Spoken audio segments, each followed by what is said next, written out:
No one is coming to save you. Sit with that for a second instead of flinching from it, because that single sentence is either the most terrifying thing you'll hear today or the most liberating. And which one it becomes is the entire difference between the man who stays small and the man who finally stands up. Right now, some part of you is still waiting for the friend who'll finally show up, the mentor who'll see your potential, the break, the rescue, the person who'll walk in and recognize what you're worth and lift you out of where you are. And every day you spend waiting, you hand the keys to your life to someone who was never going to come. That's the trap nobody names. The man waiting to be rescued isn't just passive. He's surrendered. He's given control of his fate to an external event he can't summon, can't schedule, and can't force. He's made his rise conditional on other people's choices, and the people who left, the help that never arrived, the excuses you were handed about why it's not your fault and you just need the right support. Every one of those things kept you exactly where you are, because every one of them pointed your eyes outward, toward a savior instead of inward, toward the one asset no one can ever take. Machiavelli understood the brutal arithmetic of power better than anyone who's lived since. And here it is in its coldest form. A man who needs no one cannot be bought, cannot be threatened, cannot be controlled. Hear that again. Every form of control ever invented runs through need. They control you with what you need from them: approval, money, belonging, rescue. The man who needs nothing from you is a man you have no leverage over. He is, in the most literal sense, ungovernable by anyone but himself. And that is not loneliness. That is sovereignty, wearing the mask of loneliness so that most men never get close enough to claim it. And you found this for a reason.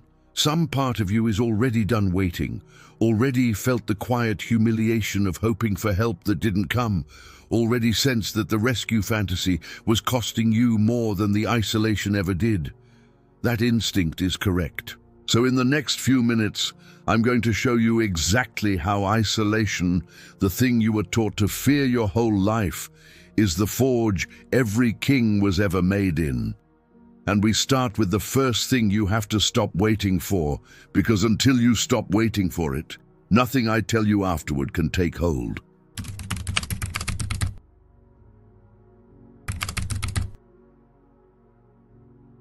People quote that line and miss what's underneath it. So let me give you the real reading. Machiavelli isn't telling you to be cruel.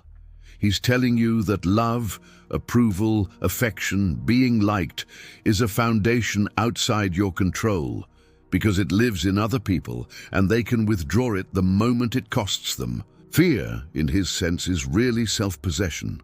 A position so solid that others have to account for you, whether they like you or not. The man who builds his life on being loved is building on borrowed ground. The man who builds on his own sufficiency builds on bedrock. And that's the whole question of this video. Whose ground are you standing on? Here's the mistake almost every man makes the moment he feels this and tries to act on it. He hears, "need no one," and he turns bitter. He decides people are the enemy, slams every door, and calls his resentment independence. That's not self-reliance. That's a wounded man hiding, and everyone can see the wound. By the end of this, you'll understand the difference between the man who pushes everyone away because he's hurt and the man who needs no one because he's whole. And why only one of them is actually powerful, while the other is just lonely with extra steps. This isn't about hating people. It's about no longer requiring them. There's a chasm between those two, and your entire transformation lives in crossing it. If these ideas resonate with you, hit that subscribe button for more top-tier content. Also, drop a "forged" in the comments so I know you're ready. Let's dive in. The first thing you stop waiting for is rescue. And I mean that more completely than you think. It's not just the dramatic rescue, the savior who changes everything overnight. It's the 1,000 small ones you don't even notice you're waiting for. The text back that'll make you feel chosen. The recognition at work that'll finally validate the effort. The friend who'll check in so you don't have to admit how alone you felt. The moment someone notices you're struggling and steps in unasked. Each of these is a tiny rescue fantasy, and collectively they run your emotional life like a thermostat you don't control. Here's what the rescue fantasy actually does to you mechanically. It outsources your stability. As long as some part of your peace depends on an external event arriving, you've placed the controls of your inner state in someone else's hands. You feel good when the validation comes, and you collapse when it doesn't, and you call that being a normal emotional person. But Machiavelli would call it what it is, a position of total strategic weakness.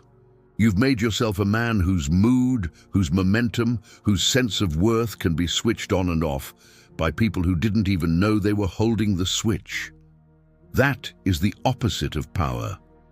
Power begins the moment your stability stops, depending on anyone's arrival. And understand who taught you to wait, because that's the part that should light a fire in you. You were conditioned into the rescue fantasy by every system that benefited from your dependence. You were taught that needing people is what makes you human, that self-reliance is cold, that the man who handles things alone is somehow broken or arrogant or sad. Why? Because a man who can rescue himself is a man no institution, no relationship, no group can hold leverage over. Your dependence was never for your benefit. It was for the benefit of everyone who got to be the thing you depended on. They didn't teach you to wait because waiting helps you. They taught you to wait because your waiting keeps you reachable, manageable, controllable. So ask yourself the questions that actually sting. How much of your energy this week went into wanting someone to notice, to step in, to choose you, to make it easier? How many decisions did you delay because you were hoping you wouldn't have to make them alone? How many times did you mistake the ache of waiting for connection when it was really the slow rot of dependence? Count it honestly, because the rescue fantasy is the single heaviest chain you carry. And the strangest thing about it is this: the day you finally accept that no one is coming is not the day you break. It's the day you're finally free to build. Now go to the law underneath all of it, the cold equation Machiavelli built his understanding of power on. Control flows through need. Every chain that has ever held a man was forged from something he needed and someone else controlled the supply of. This is not cynicism, it's mechanics. If you need approval, you can be controlled by anyone who grants or withholds it. If you need belonging, you can be controlled by any group that threatens to cast you out. If you need rescue, you are controlled by the very absence of it, kept docile by the hope it might still come. Map your needs, and you've mapped every place you can be moved against your will. Here's how the leverage works in real time, because once you see it, you'll see it everywhere. Two men want the same thing in a negotiation, a relationship, a confrontation. One of them needs the outcome, needs the approval, needs it to work out, needs the other person not to walk away. The other can take it or leave it. Who wins? Every time, without exception, it's the man who needs it less. Need is a tell. It leaks out in how fast you compromise, how much you tolerate, how long you stay when you should go. The man who needs the outcome negotiates from his knees, no matter how tall he's standing. The man who needs nothing negotiates from a height no one can reach, because there's nothing they can threaten to take that he can't live without. This is exactly where Jung gives Machiavelli the missing depth, because Machiavelli tells you need is the leverage, but Jung tells you why you cling to it. The needs that control you are not really about the thing you think you need. The man desperate for approval is not actually hungry for praise. He's trying to fill a place inside himself that was never integrated, a wound he's outsourcing to other people to bandage. Jung's whole work points here. The parts of yourself you haven't faced and owned become the needs that other people get to control. You hand the world power over you at the exact points where you haven't yet made yourself whole. Integrate the wound. Actually face the part of you that's starving for the external thing, and the need dissolves, and with it, the leverage. So understand what's actually being asked of you. It is not to stop caring about people. It is to stop needing them to regulate what should be regulated from within. The man who needs no one isn't the man who feels nothing for anyone. He's the man who has done the internal work of becoming his own foundation, so that connection becomes a choice he makes from strength, not a hunger he satisfies from weakness. When you need someone, you cannot truly choose them. You're just feeding the need. Only the man who needs no one can love, work, and stand beside others freely, because only he is choosing it rather than being driven to it. Self-reliance doesn't end relationship. It's the only thing that makes real relationship possible. Now, the reframe that turns your whole story inside out, because this is where most men get it catastrophically wrong. You've been taught that isolation is punishment, that being alone is what happens when you've failed, when the friends left, the help didn't come, the room emptied out. You've experienced your solitude as evidence of something wrong with you, a sentence handed down for being unlovable or unlucky or not enough, and so you've spent your alone time trying to escape it, numb it, fill it, end it, never once realizing that the thing you were trying to escape was the exact furnace you needed to step into.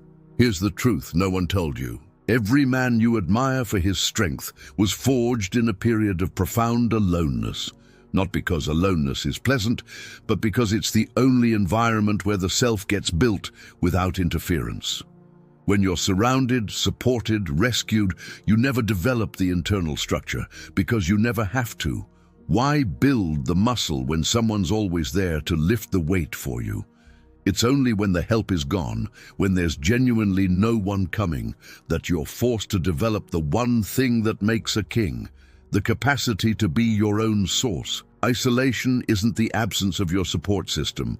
For the man who understands it, isolation is the construction site of a self that needs no support system. And this is Jungian individuation meeting Machiavellian power at the precise point they were always meant to meet. Jung said the journey to becoming a whole sovereign individual requires a withdrawal from the collective.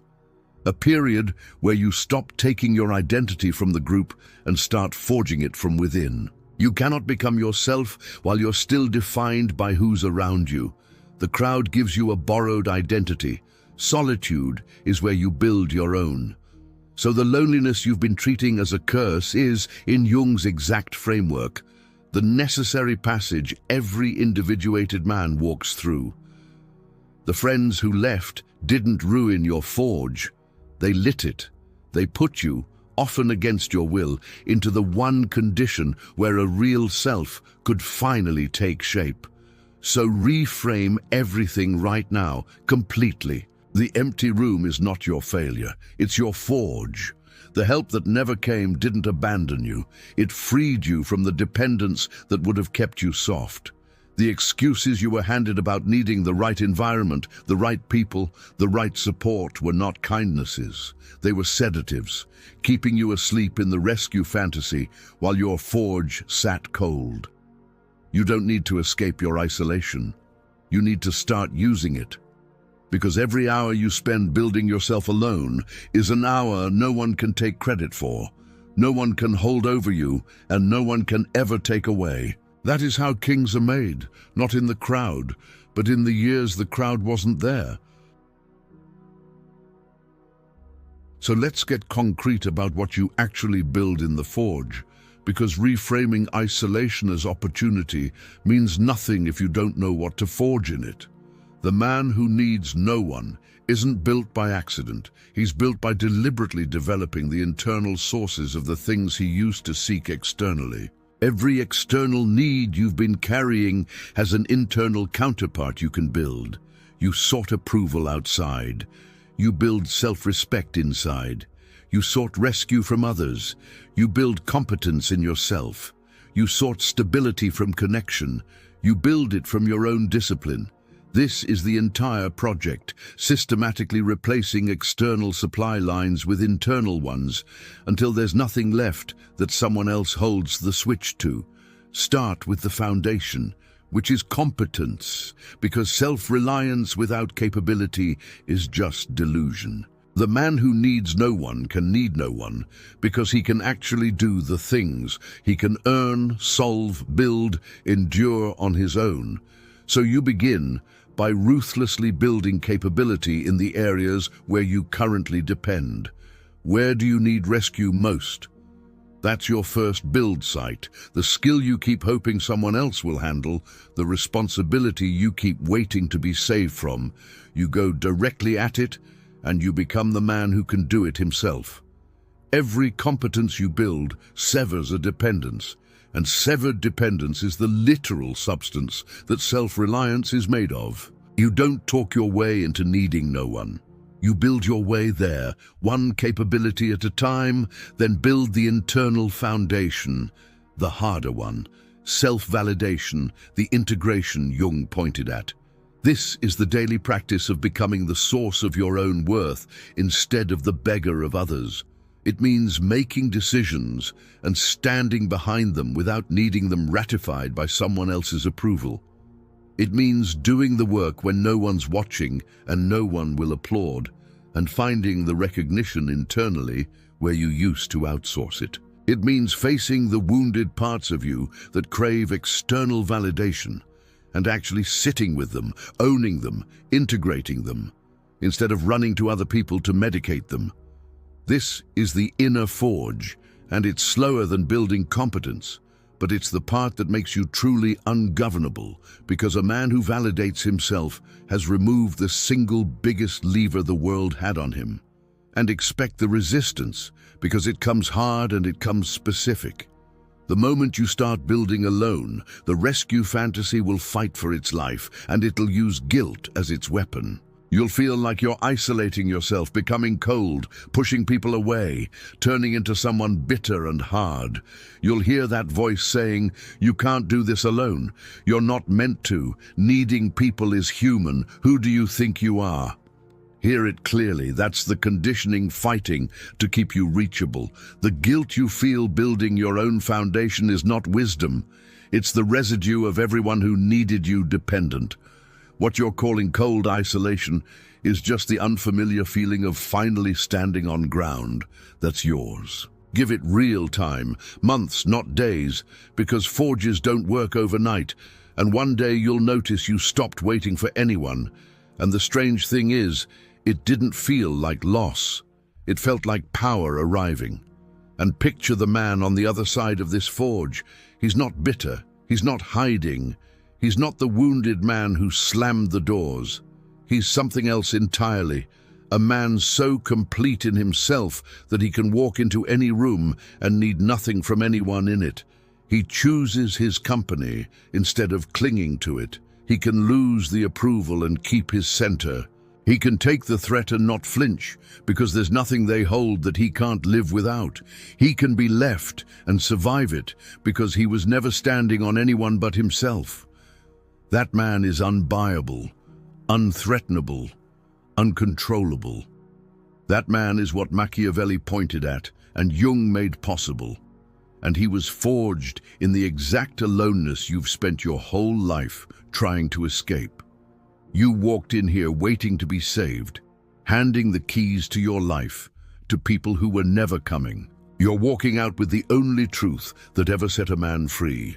No one is coming, and that is not your tragedy. It's your liberation. The friends who left, the help that never came, the excuses you carried, strip them all away, and what's left is the one asset no one can ever take. You standing on yourself, no friends to wait for, no help to depend on, no excuses to hide behind. That was never the description of a broken man. That's the description of how kings are made. If this reached something real in you, drop the word forged in the comments. Not to perform it, but to mark the moment you stopped waiting to be rescued and started building yourself. Type it so it's real. And subscribe. Not for motivation, because motivation needs constant rescue, and that's the whole problem. Subscribe because this is the one place that doesn't tell you to wait for help. Find your village, lean on others. This is where we take Machiavellian strategy and the deepest psychology of power and turn them into operating instructions for becoming a man who needs no one. The self-reliance, the silent sovereignty, the unshakable foundation. The people who controlled you were counting on you never building. If you're done waiting for a rescue that was never coming, this is your room now. And whatever you do, don't stop here. The on-screen video matters more than you think. It's the next layer, the one that turns this single principle into a complete architecture of self-reliance, the kind that makes you not just independent, but genuinely untouchable in the places that used to break you. Trust me. You don't want to miss it. I'll see you there. See what others miss. Know what others fear. Become who others can't.